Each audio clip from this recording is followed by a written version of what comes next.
कुंडलीक नाम के भक्त थे। इनके माता पिता तीर्थ यात्रा में गए। कुंडलीक एक ही बेटा था अपने माँ बाप का। माँ बाप बहुत प्यार करते थे, मेरा कुंडलीक, मेरा कुंडलीक, मेरा कुंडलीक बेटा है, बहुत प्यार करते थे। एक दिन माँ बाप ने बढ़िया सी लड़की देखकर अपने बेटे का विवाह कर दिया। कुंडलीक की दुल्हन आई तो अब दुल्हन को पाकर कुंडलीक दुल्हन के पक्ष में हो गया और माता पिता की सेवा करना बिल्कुल भूल गया। माँ बाप की तरफ देखता भी नहीं। माँ बाप बड़े दुखी रहने लगे। राम राम, जब से दुल्हन आई अब हमारा बेटा तो हमें पानी को भी नहीं पूछता। पत्नी से पूछ लेता है कि माँ बाप ने भोजन कर लिया। अरे पत्नी क्यों पूछे माँ बाप ने भोजन कर लिया कि नहीं? तुम क्यों नहीं पूछते हो अपनी माँ से, माँ तुमने खा लिया, माँ कोई तकलीफ तो नहीं है? तुम पूछो ना। लोगों के भरोसे माँ बाप की सेवा कब तक करोगे? इसलिए आपसे मेरी प्रार्थना है, आप अपनी माँ का ख्याल स्वयं रखा करो।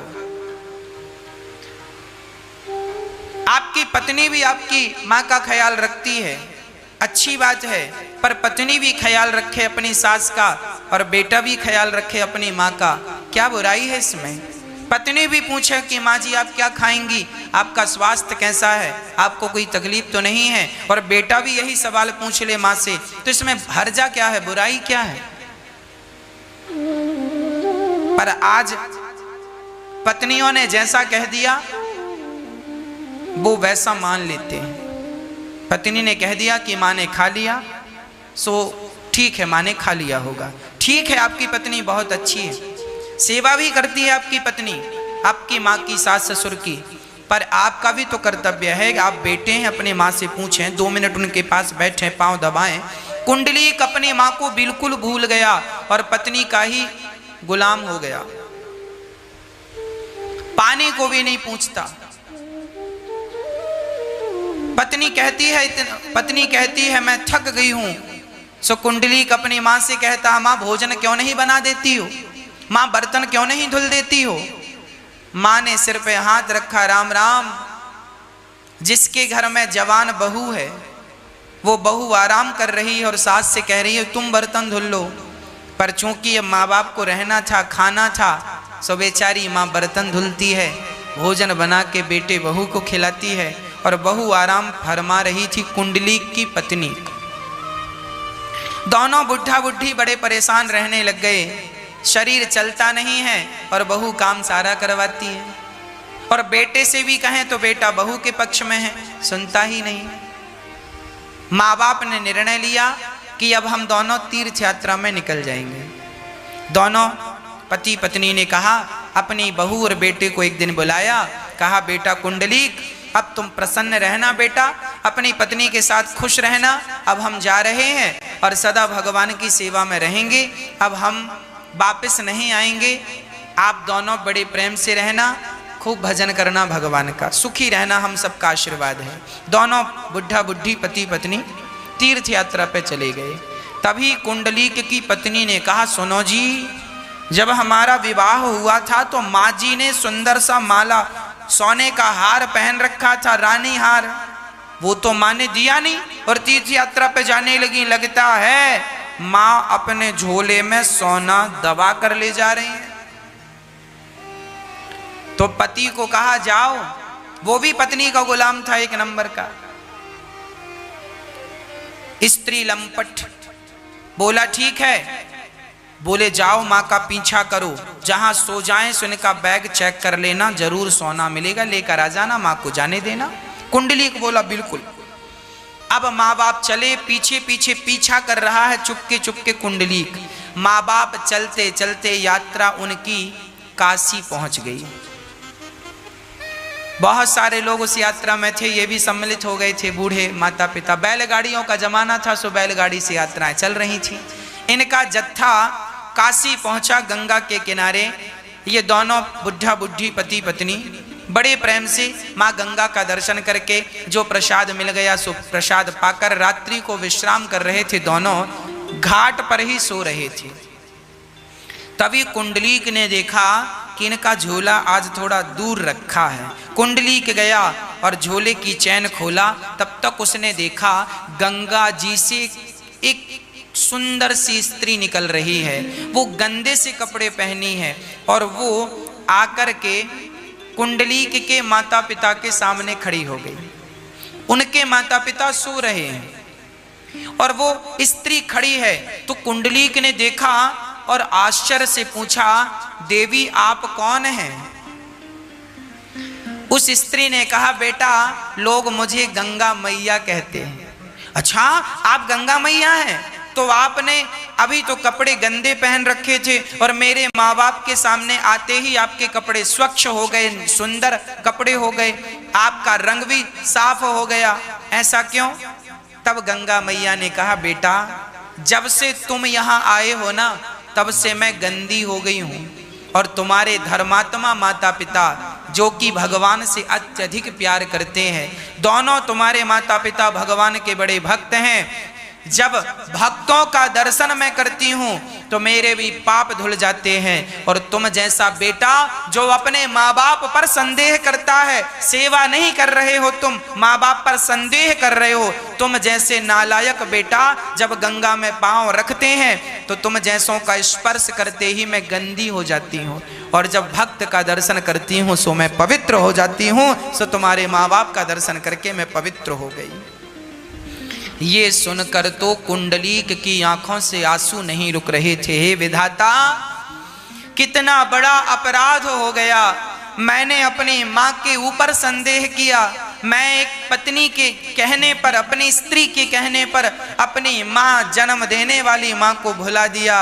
हे विधाता, हमसे अपराध हो गया, हमसे गलती हो गई। माँ के चरणों में कुंडलीक गिर गया और बोला गंगा मैया से, माँ मैंने जो पाप किए हैं बताइए, उन पापों का प्रायश्चित क्या है? क्या मैं गंगा में डूब के मर जाऊं? गंगा ने कहा, मरने से प्रायश्चित नहीं होगा। तू अपने माँ बाप की सेवा करेगा तो माँ बाप की सेवा मात्र से तेरे जीवन के सारे पाप धुल जाएंगे। उस दिन से कुंडलीक अपने माँ बाप की सेवा में ऐसा लगा कि जब वो पंढरपुर का था, कुंडलीक पंढरपुर आया। पंढरपुर महाराष्ट्र में एक जगह है जहां पंढरीनाथ अर्थात विठ्ठल भगवान आज भी बैठे हैं। वो कुंडलीक गया और अपने माँ बाप की सेवा करने लगा और ऐसी सेवा की माँ बाप की कि माँ बाप की सेवा से प्रसन्न होकर एक दिन भगवान कृष्ण आए और कमर में हाथ रख के खड़े हो गए और कहा, कुंडलीक मैं भगवान कृष्ण हूँ। तुमने माँ बाप की ऐसी सेवा की कि आज तुम्हारे दर्शन करने का मेरा मन है। और सुनो, रुक्मणी जी भी आई हैं। रुक्मणी जी भी थी और भगवान कृष्ण भी थे, दोनों खड़े हो गए। कुंडलीक ने कहा, प्रभु आप अंदर आ जाओ तो मैं दर्शन कर लूं। भगवान बोले, सो मैं अंदर नहीं आ सकता। तो अभी मैं माँ की सेवा कर रहा हूँ। कुंडलीक ने माँ की सेवा में इतना मस्त हुआ कि भगवान आए तो भगवान से कहता है, मैं आपका दर्शन भी बाद में करूंगा, पहले माँ की सेवा।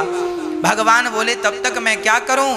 तो कुंडलीक ने एक ईंट, उसका कच्चा घर था, वहां ईंट पड़ी थी, सो ईंट उठा के फेंक दिया। बोले, प्रभु तब तक आप इसमें खड़े हो जाओ, मैं अभी आता हूँ। कुंडलीक ने माँ बाप को सुलाकर उनके चरणों की सेवा की और जब बाहर आए तो भगवान कृष्ण और रुक्मणी जी खड़ी थी, चरणों में कुंडलीक गिर गई। प्रभु मुझे दर्शन देकर आपने मुझे कृतार्थ कर दिया।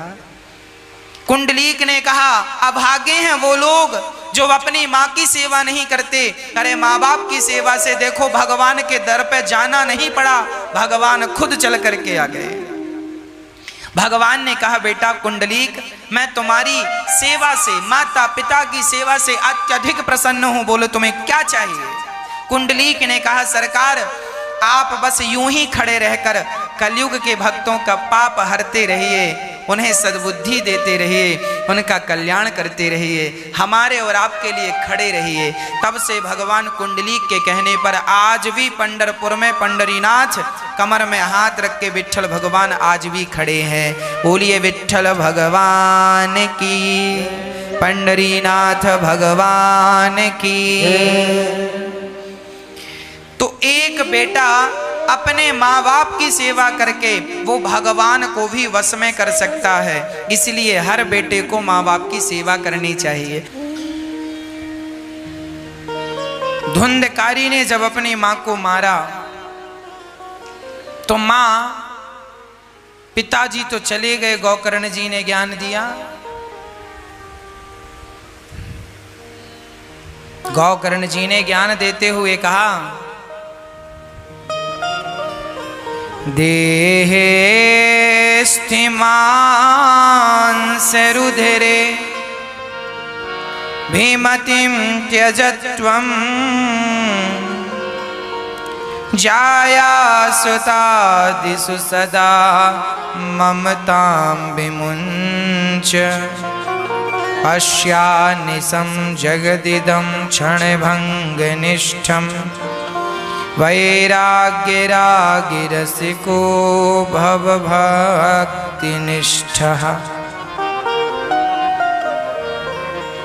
गोकर्ण जी ने देखा कि उनके भाई ने उनके पिता को अर्थात धुंधकारी ने गोकर्ण आत्मदेव जी को मारा है।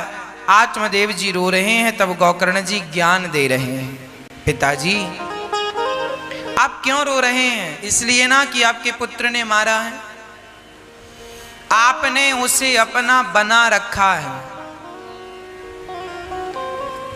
हमारी मृत्यु हमें रोज मार रही है, पुत्र भी मारता है, मृत्यु भी मारती है। पिताजी मोह में ना उलझिए, ये बेटा बेटी ये परिवार का मोह ना पालिए। तुम कहते हो बेटे ने मारा, तुम कहते हो बेटे और पत्नी ने धोखा दिया, धोखा तो तुम्हारा शरीर भी देगा। क्या ये शरीर पर भी तुम्हारा अधिकार है? जब शरीर पर ही तुम्हारा अधिकार नहीं है तो हम किस पे अपना अधिकार जमाएं? श्री गोकर्ण जी के ज्ञान से आत्मदेव जी का अज्ञान मिटा, उन्होंने आत्मकल्याण किया। धुंधकारी अपनी मां को मारता है और मां कुएं में कूद करके आत्महत्या कर लेती है। बेटे जब अपनी मां को सताते हैं, मारते हैं, दुत्कारते हैं, यहाँ गौरी गोपाल वृद्धाश्रम में ऐसी माताएं हैं जो बताती हैं, आपने भी सुना कि कुछ बच्चों ने उन्हें मारा, कुछ बहुओं ने मारा, तो कुछ बच्चों ने रोटी भोजन तक पेट भर के नहीं दिया। तब वो माँ भागकर फिर गौरी गोपाल वृद्धाश्रम में आई और ये दास अनिरुद्ध उन सभी माताओं की सेवा करता है।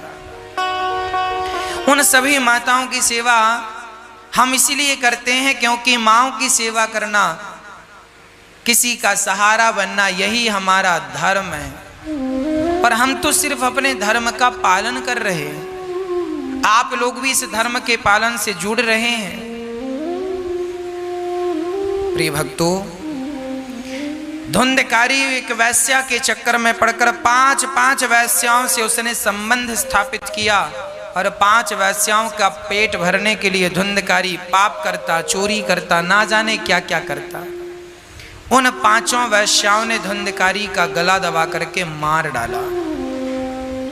जो व्यक्ति पापी होता है उसकी मृत्यु भी ऐसे ही होती है। जब धुंधकारी मारा गया तो प्रेत बना। जो अपनी मां को मारता है, पिता पर अत्याचार करता, ऐसे लोग मरकर प्रेत योनि में पहुंच जाते हैं। जैसे मनुष्य योनि होती है ऐसे प्रेत योनि होती है। भूत और प्रेत बनना पड़ता है। इसलिए हनुमान चालीसा में लिखा है, भूत पिशाच निकट नहीं आवे, महावीर जब नाम सुनावे। तो भूत और पिशाच, जो प्राणी अपने माँ बाप पर अत्याचार करता है वो भूत और प्रेत बन जाते हैं। उनका शरीर, सूक्ष्म शरीर भटकता है, उनका मोक्ष नहीं होता। वो आपकी तरफ देखते हैं कि आप उनके नाम का कोई पुण्य करें, कोई दान पुण्य करें तो उनकी सदगति हो। जो आपके पूर्वज हैं, आपके पिता के पिता के पिता, वो सभी लोग जब मरते हैं तो जो लोग पुण्यात्मा होते हैं वो तो अपने पुण्य के बल पर मोक्ष पा लेते हैं, पर जो पुण्यात्मा नहीं होते वो अपने बच्चों से अपेक्षा करते हैं कि तुम हमारे नाम का कोई पुण्य करो तो फिर हमारा मोक्ष होगा, हमारी सदगति होगी, उद्धार होगा। पर जो बच्चे अपने पिता के नाम से, माँ के नाम से पिंडदान करते हैं, श्राद्ध करते हैं, भागवत का पाठ कराते हैं, भागवत सुनते हैं, दान पुण्य करते हैं, भोजन प्रसादी कराते हैं,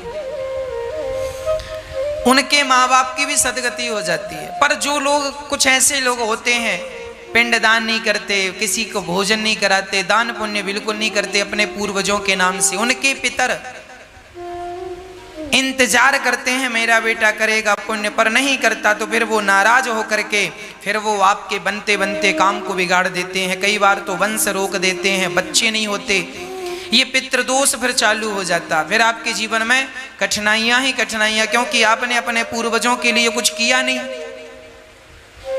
इसीलिए कहता हूं अन्नदान सर्वश्रेष्ठ दान है। ये अन्नदान जब आप अपने पूर्वजों के नाम से करते हैं तो जितने लोग खाते हैं इनकी तृप्ति से वो तृप्त होते हैं। जैसे पेड़ की जड़ में पानी डालने से पेड़ के पत्तों तक पहुंच जाता है और गर्भवती स्त्री के भोजन कर लेने से उसके गर्भ के बच्चे तक पहुंच जाता है, उसी प्रकार जरूरतमंद के भोजन कर लेने से आपके पूर्वजों तक वो प्रसाद पहुंच जाता है। शांति, अरे तेरी ही वर्षी क्या है कि चलो उस प्राणी के नाम से इतने लोग भोजन कर लेते हैं तो उसकी आत्मा को शांति मिलती है। चलो हमारे नाम से इतने लोगों ने भोजन किया।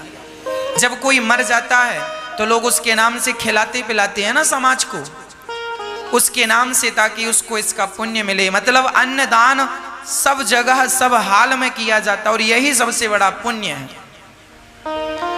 इसलिए ये दास अनिरुद्ध सिर्फ अन्नदान करना जानता है। अन्न क्षेत्र हजारों लोग प्रसाद पाओ, कोई भूखा ना रहे बस। धुंधकारी प्रेत बन के भटका, तब गोकर्ण जी ने उनके नाम से भागवत कराई। और जब भागवत सुनी तो धुंधकारी संपूर्ण 7 दिवस की भागवत सुन के 7 गांठ के बांस में जाकर बैठा। पहले दिन की कथा से बांस की पहली ग्रंथि खुली, दूसरे दिन की कथा से दूसरी, तीसरे दिन की कथा से तीसरी। ये गांठों का खुलना क्या है? जब हम भगवान की भक्ति करते हैं तो हमारे अंदर की भी गांठें, काम की, क्रोध की, लोभ की, मोह की, अज्ञान की, मत्सरता की गांठें खुल जाती हैं। और जब आप बिल्कुल निर्विकार हो जाते हैं, सारी गांठें खुल जाती हैं, काम, क्रोध, लोभ, मोह सब नष्ट हो जाता है, तब जाकर के भगवान की प्राप्ति हो जाती है। एक विमान आया, धुंधकारी विमान पर बैठ के गए, उनकी सदगति केवल कथा के बल पर हो गई। भागवत ने उनको सदगति प्रदान की। धुंधकारी जैसे पापी का उद्धार हुआ। गोकर्ण जी ने दूसरी बार भागवत जी का आयोजन किया तो भगवान ने गोकर्ण जी को हृदय से लगाया, सबकी सदगति हुई। चींटी ने भी एक शब्द कान से सुनना, उसकी भी सदगति हो गई। नारद जी प्रेम से झूमने लगे। सनकादियों ने कहा देखो भागवत से पापी की मुक्ति हुई, संपूर्ण भागवत हुई। नारद जी वीणा लेके नाचने लगे, भगवान उस कथा में प्रकट हो गए। श्रोता वक्ता का निरूपण हुआ। श्रोता कैसे हों? कथा के जो केवल श्रोता कथा सुने वो सच्चे श्रोता हैं, जो भगवान से प्रेम करें वो सच्चे श्रोता। वक्ता कैसो? विरक्ता विरक्तो वैष्णवो विप्रो वेद शास्त्र विशुद्धिकृत। वक्ता विरक्त होना चाहिए, आसक्त ना हो। विरक्तो वैष्णवो, वैष्णव भगवान का भक्त होना चाहिए और जात का ब्राह्मण होना चाहिए वक्ता। विप्रो, ब्राह्मण से ही कथा श्रवण करना चाहिए, है ना?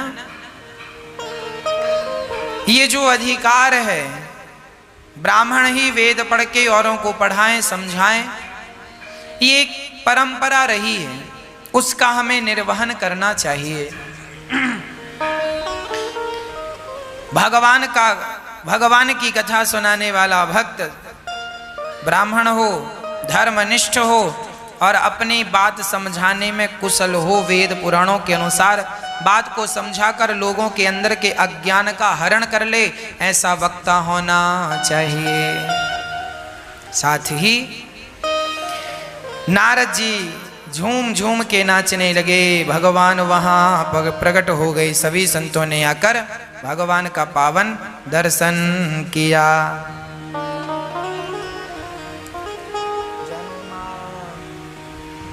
जन्माद्यस्य यतोऽन्वयादितरतश्चार्थे शुभेज्ञः स्वराट् तेने ब्रह्म हृदयादिकवये मुह्यन्ति सूरयः तेजो वारिमृदां यथा विनिमयो यत्र त्रिसर्गो मृषा धाम्ना स्वेन सदा निरस्तिकुहकं सत्यं परं धीमहि।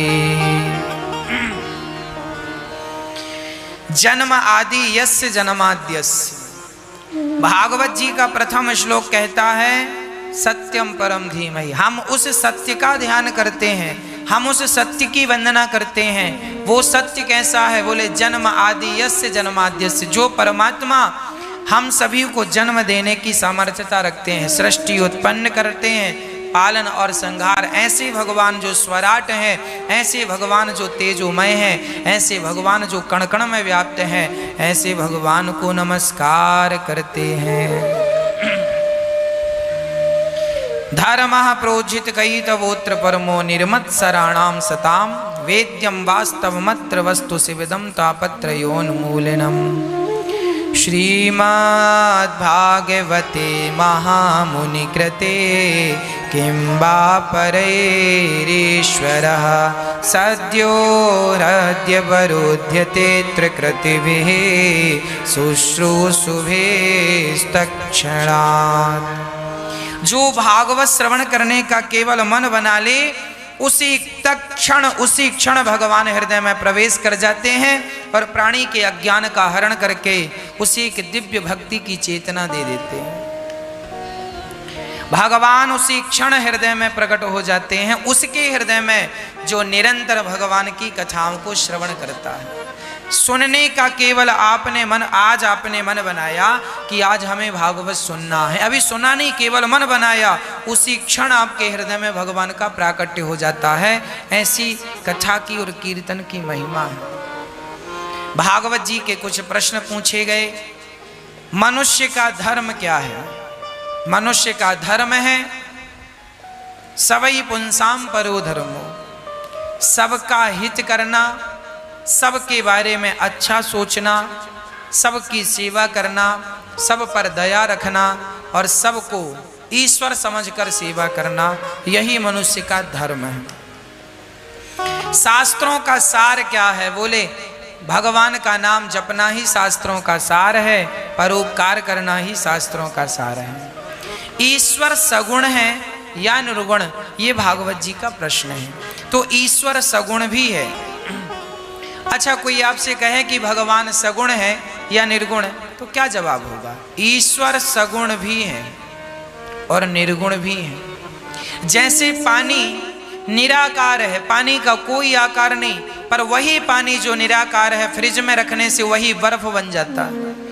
तो जो परमात्मा निराकार है वही भक्तों के कारण, जैसे पानी फ्रिज के कारण बर्फ बना, उसी प्रकार भगवान जो निराकार है वही भगवान निराकार भक्तों के प्रेम के कारण सगुण साकार बनकर राम और कृष्ण बनकर के प्रकट हो जाते हैं। वही निर्गुण वही सगुण बन जाता है। तो परमात्मा निराकार भी है, साकार भी है। जरूरत पड़ने पे वो निराकार है, जरूरत पड़ने पर वो साकार है। साकार से ही निराकार तक पहुंचा जा सकता है। जैसे ब्लैक बोर्ड में का खा गा घा लिखकर बताया, अक्षर तो निराकार होता है पर उस अक्षर को भी निराकार, अब जैसे मैंने कहा का, तो अभी का तो निराकार है ना, का क्या स्वरूप है, पर वही का ब्लैक बोर्ड में लिखकर बताया जाता है। का मतलब ऐसा, ऐसे लिखना। तो जो निराकार है उस निराकार का बोध कब हुआ? जब साकार को देखा। अक्षर साकार है और बोला हुआ निराकार है, लिखा हुआ साकार है और बोला हुआ निराकार है। तो निराकार का बोध करने के लिए साकार अक्षर का सहारा लेना पड़ता है। बात समझ में आई? नहीं आई तो हम दूसरी बात समझाते हैं। जैसे माँ को आपने देख लिया है ना, तो माँ का ध्यान करोगे, इमेजन करोगे तो माँ की शकल आपके सामने आएगी।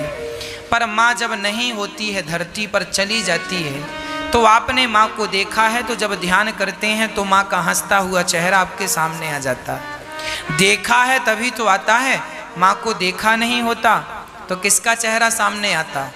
तो माँ का चेहरा सामने आ जाए माँ के ना रहने पर, इसके लिए माँ को देखना पड़ता। माँ को देखोगे तब तो माँ के ना रहने पर उसका चेहरा सामने आएगा। उसी प्रकार भगवान का एक साकार रूप है, बिहारी जी हैं। बिहारी जी का दर्शन कर लो, फिर अपने गांव में, घर में बैठकर, नगर शहर में बैठकर बिहारी जी का चिंतन करते रहना। मंदिर में जाओगे तो बिहारी जी साकार मिलेंगे, और घर में बिहारी जी का ध्यान करोगे तो वही बिहारी जी निराकार हो जाएंगे। घर में से ध्यान करोगे तो निराकार हैं, तो वही साकार वही निराकार। इसका विवाद, इसका झगड़ा नहीं करना चाहिए। कुछ लोग झगड़ा करते हैं कि हम तो निराकार की उपासना करते हैं। अरे भैया, निराकार की भी करो, साकार की करते हो साकार की भी। साकार अपनी जगह सही है, निराकार अपनी जगह सही है, विवाद कभी नहीं करना चाहिए। भगवान के 24 अवतारों का वर्णन भागवत जी में है। नारायण, नारद, हरि, कपिल देव, श्री राम, हंस, हयग्रीव, मोहिनी, दत्तात्रेय, सुखधाम, नरसिंह, वामन, व्यास जी, ऋषभ देव, कौमार, यज्ञ, पुरुष, धनवंतरी, बुद्ध, कल के अवतार, पृथु राजा, बारह पुनि, कृष्ण चंद्र भगवान, परशुराम, मत्स्य, कमठ, पद्म, पुराण, प्रमाण। भगवान के 24 अवतार हैं। जो भी इनका स्मरण करता है उनके जीवन में भगवत प्रेम बढ़ता है और उनके जीवन का सारा ताप संताप समाप्त हो जाता है। एक बार व्यास जी महाराज ने 17 पुराण लिखने के बाद भी उदास थे। तब नारद जी ने उन्हें अपना पूर्व चरित्र सुनाकर उन्हें भागवत लिखने की प्रेरणा दी। पश्चात महाभारत की चर्चा कुंती माँ ने भगवान की स्तुति की, पितामह भीष्म की सदगति हुई। भगवान की स्तुति करके राजा परीक्षित को 7 दिन में मरने का श्राप लगा। राजा परीक्षित ने कलयुग को रहने के 4 कमरे बनवाए। कलयुग कहाँ कहाँ रहता है? जुआ, जहाँ जुआ है वहाँ कलयुग। जुआ खेलोगे बुद्धि निश्चित बिगड़ेगी, शराब पियोगे बुद्धि बिगड़ेगी, पर स्त्री का संग करोगे बुद्धि बिगड़ेगी, मांस खाओगे बुद्धि बिगड़ेगी। ये 4 स्थान कलयुग को रहने को परीक्षित ने दिए। राजा परीक्षित को 7 दिन में मरने का श्रृंगी ऋषि ने श्राप दिया। तब सुखदेव भगवान का आगमन हुआ और सुखदेव भगवान से राजा परीक्षित ने यही प्रश्न किया, गुरुदेव, जिसे जल्दी मरना हो उस व्यक्ति को क्या करना चाहिए? इस प्रश्न पर अब हम कल आपको प्रकाश डालें। आज पूज्य श्री अनिरुद्धाचार्य जी महाराज ने हम सभी लोगों को बहुत ही उत्तम एवं शिक्षाप्रद कथा सुनाई है। आशा करता हूं कि इस शिक्षाप्रद कथा से हम सभी लोग कुछ न कुछ शिक्षा अवश्य ग्रहण करेंगे और अपने जीवन को सुखी और सात्विक बनाने का प्रयास करेंगे। मित्रों, अगर आपको यह शिक्षाप्रद कथा पसंद आई हो तो वीडियो को लाइक करें और अधिक से अधिक लोगों को शेयर भी करें, जिससे और भी लोग महाराज जी की इस शिक्षाप्रद कथा से शिक्षा लेकर अपने जीवन को सुखी बना सकें। मित्रों, अगर आपने अभी तक हमारे चैनल को सब्सक्राइब नहीं किया है तो हमारे चैनल को तुरंत सब्सक्राइब भी कर लें, जिससे आपको नोटिफिकेशन के माध्यम से महाराज जी के शिक्षाप्रद कथा तुरंत प्राप्त हो सकें। मित्रों, तो कल फिर किसी शिक्षाप्रद कथा के साथ आप लोगों के समक्ष प्रस्तुत होंगे। तब तक के लिए जय श्री राधे।